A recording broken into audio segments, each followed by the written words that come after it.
Herzlich willkommen zu einer neuen Yoga-Session. Diesmal wollen wir was für die Beine und den unteren Rücken machen. Und ich finde es immer ganz wichtig, sich da mit den Beinen zu beschäftigen, weil es auch immer so, dass es, wie stehe ich im Leben, wie die Entspannung vom Rücken und vom unteren Rücken fängt in den Füßen an. Und da werden wir heute Übungen machen, nicht nur Yoga, auch andere Übungen, um da Relaxation reinzubringen, Verbindung zu schaffen mit dem Körper. Und freue mich, das mit euch zu machen. Und wir fangen jetzt direkt mal an und ich erkläre euch dann über das Yoga noch ein bisschen während der Session oder Lektion. Ihr könnt erstmal aufstehen und nehmt euch mal kurz Zeit, vielleicht die Augen zu schließen und mal zu spüren, wie fühlen sich meine Füße gerade an, wie fühlen sich die Beine an, die Oberschenkel, die Knie, der untere Rücken und auch der Rücken. Und wie ist die Verbindung zum Rücken mit den Beinen? Wie stehe ich? Gebe ich mein Gewicht ab oder halte ich vielleicht im Rücken? Stehe ich mehr nach vorne oder nach hinten? Einfach nur mal so, wie ist es jetzt gerade im Moment?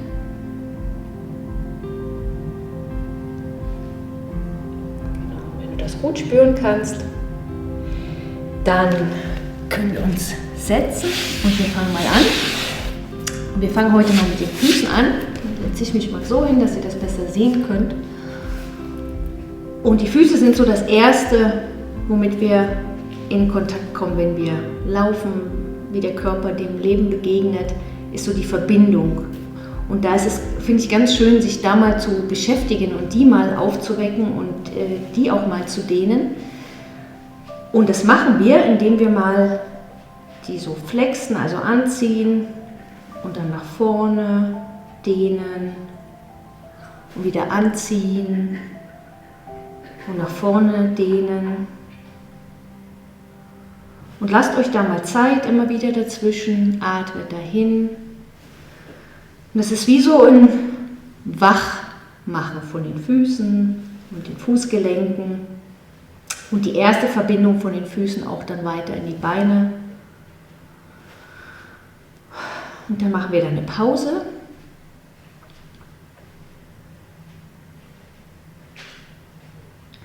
Und dann arbeiten wir weiter mit den Zehen und bewegen mal unsere Zehen. Machen wir gar nicht so oft im Alltag. Deshalb guck mal, wie das für dich geht. Du kannst auch die Zehen so nach hinten dehnen. Kurz halten. Und dann sie nach vorne dehnen. So weit, wie das geht. Richtig so zusammen krümpfeln. So, richtig zusammen. So weit, wie das geht. Wenn du merkst, du kriegst einen Krampf, kannst du das schon vorher lösen und sonst jetzt lösen und die Zehen ganz nach hinten dehnen. Und dann wieder nach vorne und halten und da reinatmen. Wenn du einen Krampf bekommst, schon vorher lösen und sonst mit mir zusammen jetzt wieder lösen, lockern. Nach hinten dehnen. Und noch ein letztes Mal. Ganz zusammenziehen, ganz weit nach vorne, nach unten. Lockern und ganz nach hinten.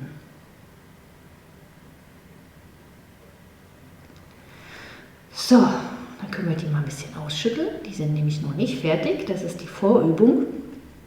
Wir arbeiten dann noch ein bisschen weiter. Und dann darfst du mal einen Fuß, die Zehen nach vorne und bei dem anderen die Zehen nach hinten. Und in deinem Rhythmus kannst du ganz langsam wechseln. Dann den anderen nach vorne und den ersten nach hinten und wieder wechseln. Ein nach vorn und ein nach hinten. Und wieder wechseln. Und lass dir da immer wieder Zeit. Vielleicht spürst du, dass es gut tut zu dehnen oder die Dehnung länger zu halten. Das vielleicht nicht so schnell zu machen, sondern wirklich jedes Mal, wenn du dehnst, gibt der Körper noch ein bisschen mehr nach. Und gerade bei den Füßen tut das mega gut. Und vielleicht merkst du auch, wenn du am Anfang Krämpfe hattest, dass das jetzt schon besser wird, dass der Fuß das schon langsam besser kann. Weil die Faszien brauchen wie Zeit, um nachzugeben. Und wir geben ihnen die Zeit.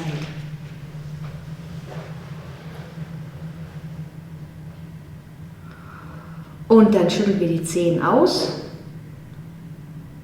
Und lass dir kurz jetzt mal Zeit zum Spüren. Spür mal, wie die Zehen sich anfühlen, die Füße, was vielleicht anders ist als vorher.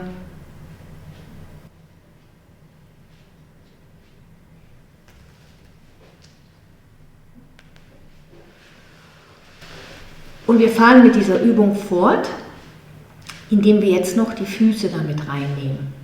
Und zwar sieht das so aus, wir strecken die Zehen oder machen sie ganz nach vorne und auch noch die Füße. Und der andere Fuß wird geflext, also zurückgenommen. Und dann wechseln wir ganz langsam. Der rechte Fuß jetzt bei mir wird ganz weit ausgedehnt, ausgestreckt, der linke geht zurück. Und die Zehen vom rechten Fuß sind ganz gespannt. Und dann wechsle ich wieder. Dann sind die vom linken Fuß ganz gespannt und die anderen gehen ganz weit zurück.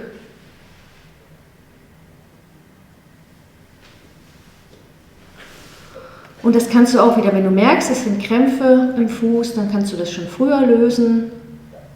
Und sonst kannst du versuchen, länger zu halten, die Dehnung, vor allen Dingen auch wieder zu atmen. Lass wirklich zu, dass der Körper atmet und damit die Dehnung unterstützt und den Körper auch unterstützt, dass er loslässt, dass er in den Faszien loslässt und immer mehr Raum gibt.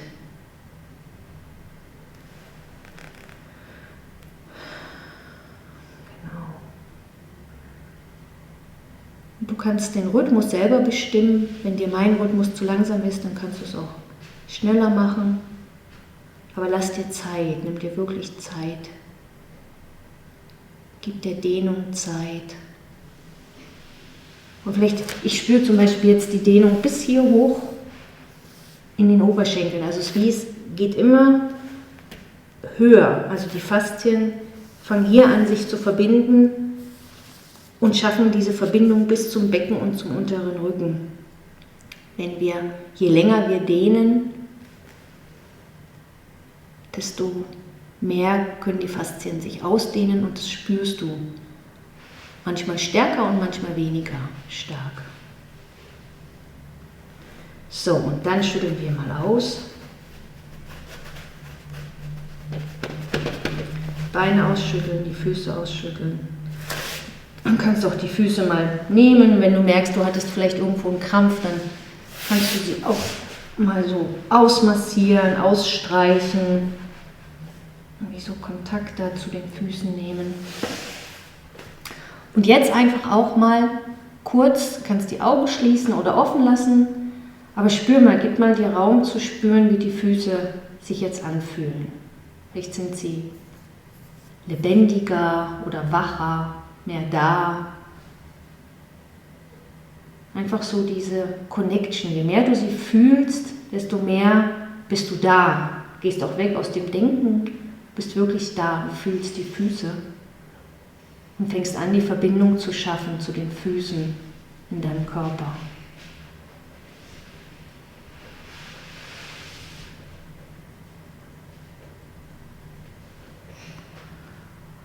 Vielleicht merkst du auch, sie sind weicher, was auch immer du merkst. Vielleicht bei jedem auch anders. Und dann fangen wir mal an mit dem linken Bein, dass wir da weiterarbeiten. Und zwar nimmst du mit der Hand, gehst du auf den Fußballen und ziehst den Fuß zurück und hast hier eine Dehnung im ganzen unteren Bein. Wer das nicht kann, also wer das nicht schafft, kannst dir auch ein Handtuch nehmen oder ein Seil oder das Kissen oder irgendwas, wo du halten kannst und dann hier ziehen kannst. Du kannst auch einfach nur so flexen, ohne die Hand. aber du hältst die Dehnung. Wir geben uns jetzt mal Zeit, diese Dehnung zu halten. Schau, dass sie nicht zu stark ist. Also wenn es schmerzt, dann ist es zu viel. Dann kannst du ein bisschen locker lassen. Und sonst schau, dass es eine angenehme Dehnung ist. Und dass du sie wirklich hier in der Wade spürst, im Oberschenkel und vielleicht sogar im Gesäß oder unteren Rücken.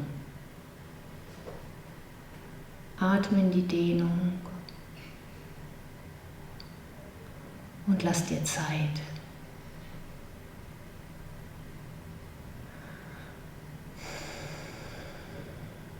Gib dir Zeit. Spür diese Dehnung. Spürst wie so eine Berührung von dir selbst. Du kannst jetzt gerade im Moment ganz viel von dir selber spüren, von deinem Körper. Das haben wir im Alltag oft nur, wenn wir Schmerzen haben oder wirklich ganz bewusst unseren Körper spüren. Und jetzt hast du wie Zeit, da zu fühlen und dich wirklich wahrzunehmen.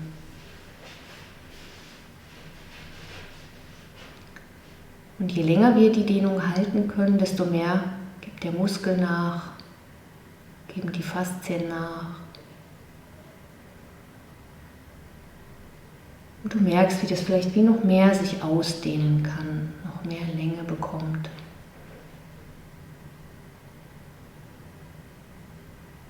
Super. Und langsam lösen wir die Dehnung. Schütteln das Bein aus.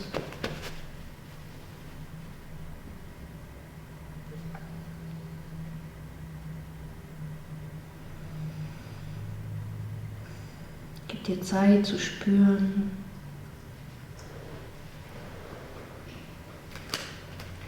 Und dann habe ich noch eine schöne Übung für alle, die nach vorne kommen, bis zu den Füßen. Also wenn ihr es schafft, euch vorzubeugen und ihr müsst euch da jetzt nicht, ihr könnt euch da einfach so drüber lehnen. Einfach wichtig, dass du bis zu deinem Fuß kommst, dann kannst du das ganz schön machen.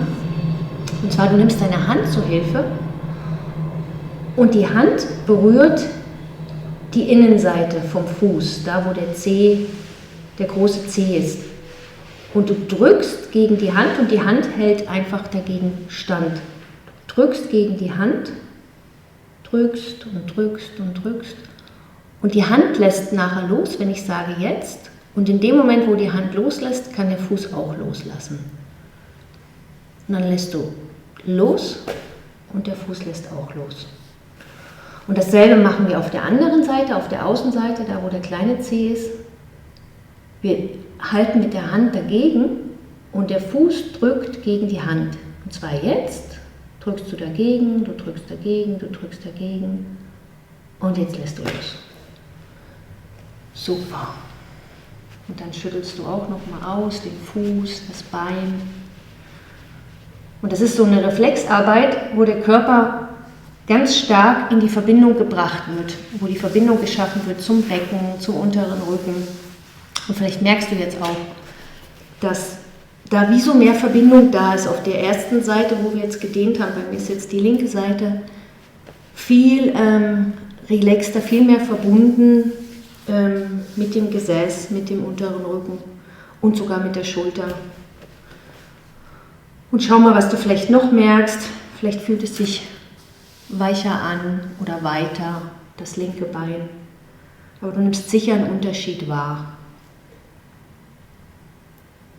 Das ist wichtig, das zu spüren, dass der Körper das wie speichern kann, was möglich ist. Und dass er das wie auch immer wieder reproduzieren kann. Die Entspannung, die möglich ist. Ja, und dann nehmen wir das linke Bein, stellen es auf über das rechte Knie und dann nehmen wir den rechten Arm über das linke Knie und drehen uns nach hinten. Da geht der Kopf mit und der ganze Körper und auch da lassen wir uns Zeit. Schau, dass die Dehnung nicht zu stark ist, sondern dass sie angenehm ist für dich. Eher, dass du wie Raum hast, dass sie noch weiter werden kann. Also gib dir Zeit, dass sie weiter werden kann. Lass dir wirklich Zeit, atme dahin, spür die Dehnung Und alles andere darf entspannen. Jetzt auch die Augen schließen. Atme.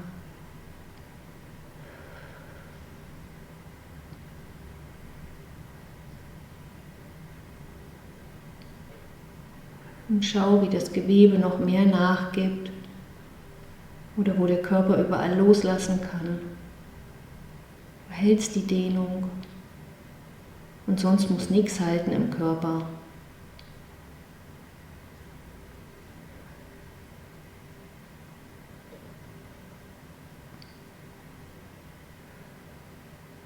Du atmest.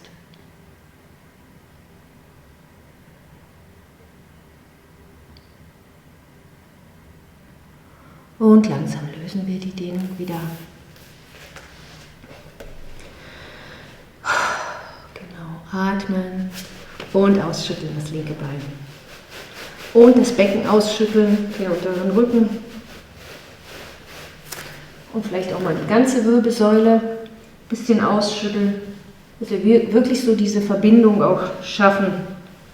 Dass alles, was sich löst in den Beinen, den Füßen, dass das auch durch den ganzen Körper gehen kann und sich da auch weiter auflösen kann. Die Spannungen. Super. Und wer das Gefühl hat, das tut gut, der kann gerne weitermachen. Und zwar sind wir noch mit dem anderen Bein jetzt dann dran. Wir machen erstmal die Dehnung für die Unterseite vom Bein. Mit der Hand auf den Fußballen. Wem das zu weit weg ist oder wer das nicht schafft, der kann auch ein Handtuch wieder nehmen zur Hilfe oder ein Gummi oder irgendwas anderes. Und wir halten diese Dehnung. Atmen.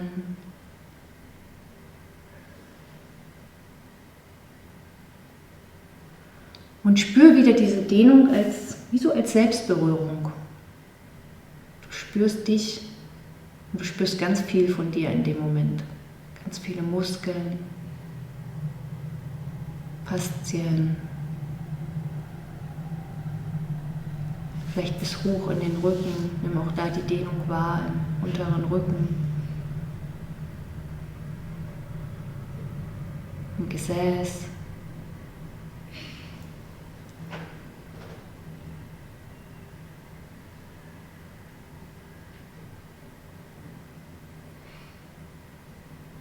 Und so wertvoll diese Zeit, sich zu fühlen und gleichzeitig was Gutes zu machen für den Körper, dass der relaxen kann.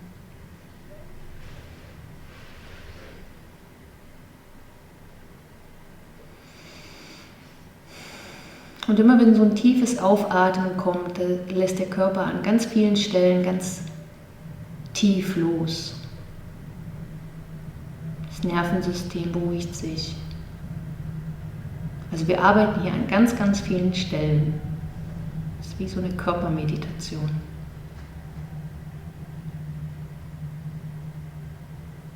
Und dann lösen wir die Dehnung langsam. Nehmen uns Zeit, dem noch nachzuspüren, bevor wir das Bein ein bisschen ausschütteln.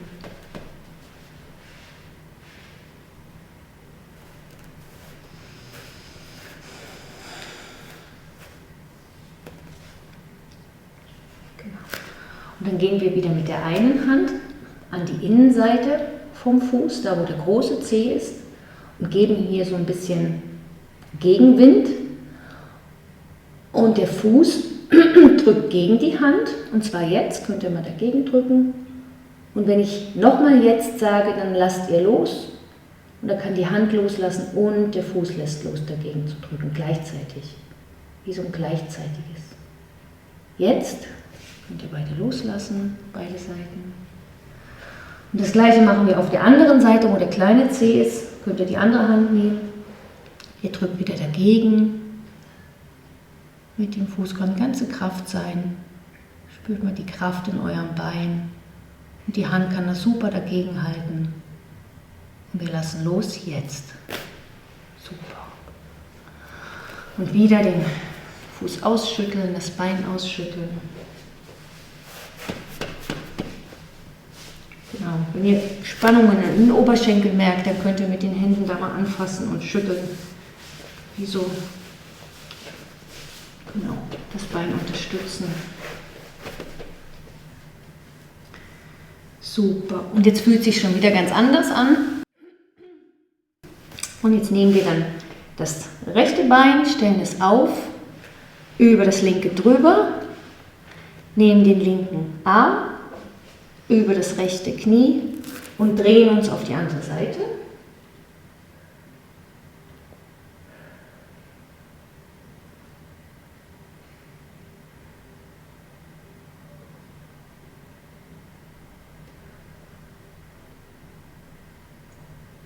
Und nimm dir wieder Zeit für diese Dehnung.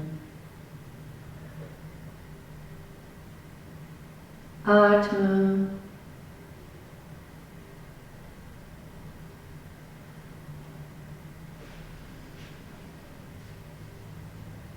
Und spür, wo überall du diese Dehnung spürst. Vielleicht im Gesäß oder im Rücken, im Oberschenkel.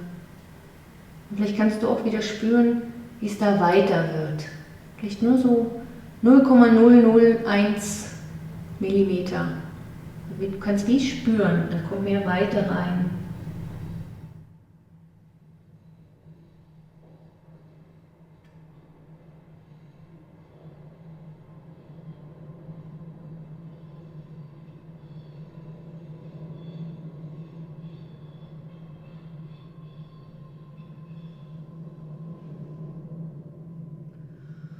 Und wir lösen wieder diese Dehnung langsam.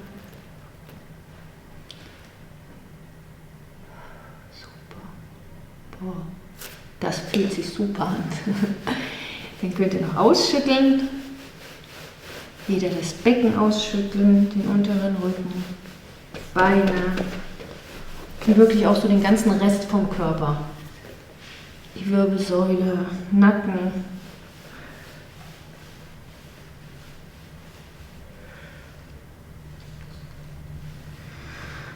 Oh, super, das fühlt sich toll an. Und eine letzte Übung machen wir noch für den unteren Rücken. Ihr könnt mal gucken, vielleicht so im Schneidersitz zu sitzen, die Füße aneinander. Ich muss mal gucken, das ist da zu hart am Boden. So, jetzt fühlt es sich gut an. Dann die Hände mit den Handflächen die Füße anfassen. Und dann ziehst du dich ganz langsam nach vorne. Der Rücken ist dabei gerade, also nicht so nach vorne oder so, sondern wirklich der Rücken bleibt ganz gerade. Und du gehst wirklich so mit dem, was für dich möglich ist. Und lässt so den unteren Rücken ganz langsam nach vorne kommen. Also den gesamten Rücken, aber mit Einklang mit dem unteren Rücken. Und guck mal, dass du da nicht über deine Grenze gehst, sondern wirklich spürst, wo hält es und da bleibst du und gibst dir wie Zeit, dieser Dehnung Raum zu geben.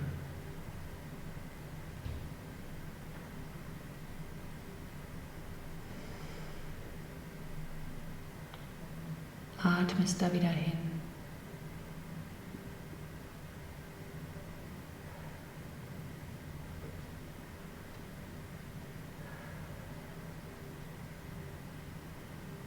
Und wenn du merkst, es gibt nach, es gibt auch in den Beinen nach, es gibt im Gesäß nach, das Gewebe oder die Faszien im unteren Rücken, dann kannst du noch weiter dehnen. Wenn es nicht nachgibt, bleibst einfach an dem Punkt. Es tut so gut, sich so diese Zeit zu geben und da so hinzuatmen und dem Körper einfach die Möglichkeit zu geben. Du musst es nicht pushen, du musst es nicht fokussieren oder erzwingen. Du gibst dem Körper einfach Raum, dass er loslassen darf, in seinem Tempo. Und manchmal braucht es einige Wiederholungen und du wirst merken, vielleicht beim zweiten oder dritten Mal gibt der Körper noch mehr los. Manchmal gerade, wenn man Schmerzen hat, dann braucht er wie Zeit. Und deshalb gehen wir da nicht über die Grenze drüber.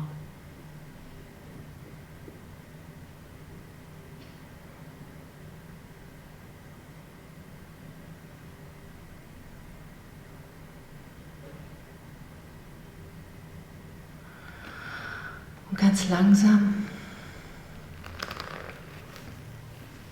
lösen wir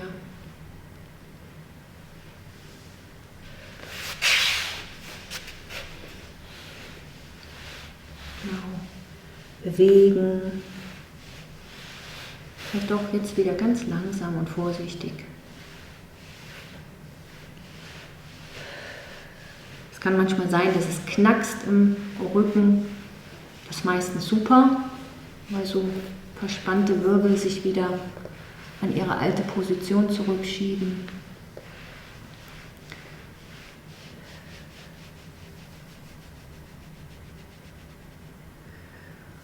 Und dann gib dir kurz mal Zeit zum Nachspüren, du kannst auch wieder die Augen schließen.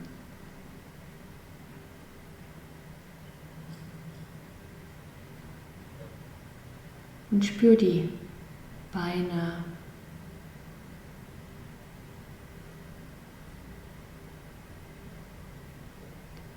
Vielleicht die Verbindung vom Rücken auch zu den Beinen.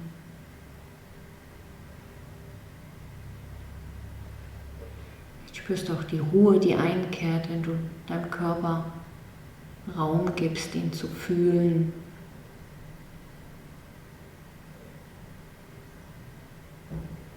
Dass der wie aufatmen kann und sich ausdehnen kann. Und vielleicht auch so die Entspannung, die in den Beinen ist, auch wie so weiter fließen kann, auch in den Oberkörper, in die Schultern. Dass die Schultern nicht tragen müssen, sondern das Gewicht abgeben können,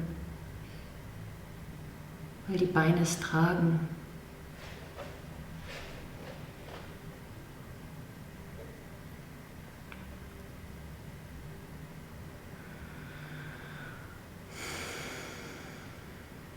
Es ist mega schön, sich diese Zeit zu nehmen.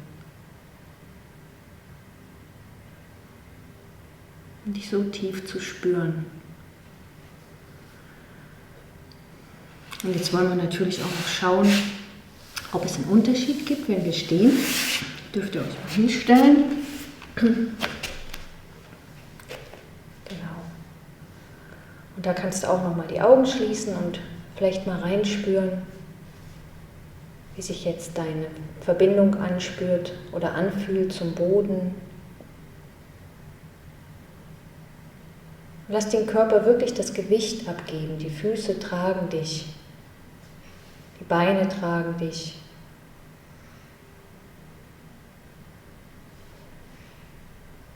Und du kannst mal mit dem Körpergewicht dich so nach vorne lehnen, so weit wie möglich. Und dann lehnst du dich nach hinten, so weit wie möglich, dass du nicht umfällst.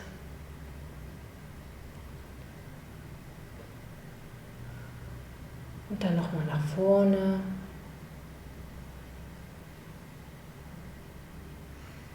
Und nach hinten. Und wenn so das Weitmögliche nach vorne 5 ist und das Weitmögliche nach hinten 5, dann gehst du beim nächsten Mal nach vorne nur noch bis 4 und nach hinten bis 4.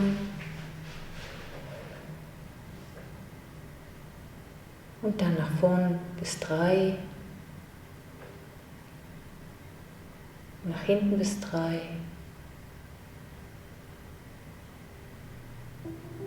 und dann nur noch bis 2, nach vorn und nach hinten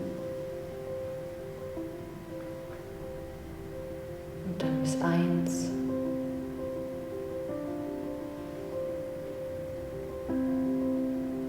Und dann 0,5 nach vorne, 0,5 nach hinten. Und davon die Hälfte nach vorne und die Hälfte nach hinten.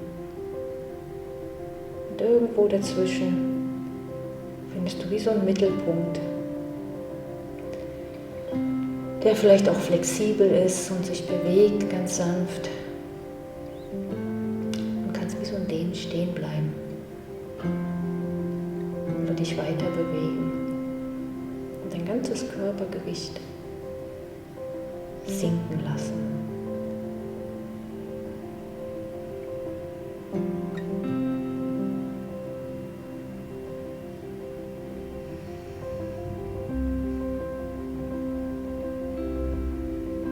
Aus dem heraus lässt du wie so ein sanftes Schütteln aus deinen Füßen kommen, das durch den ganzen Körper vibriert.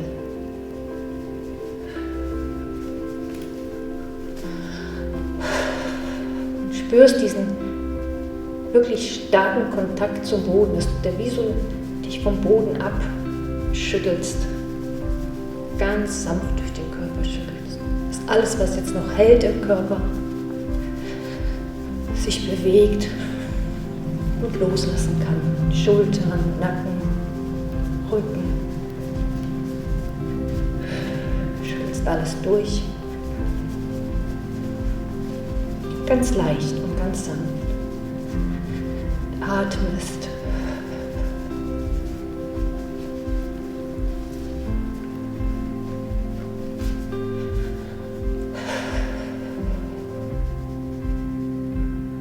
So langsam wieder zum Stehen.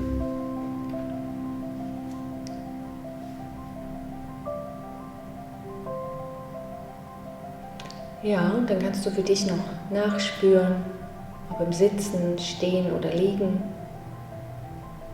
Und ich verabschiede mich. Danke fürs Dabeisein und fürs Weiterausprobieren. Ganz schöne Zeit.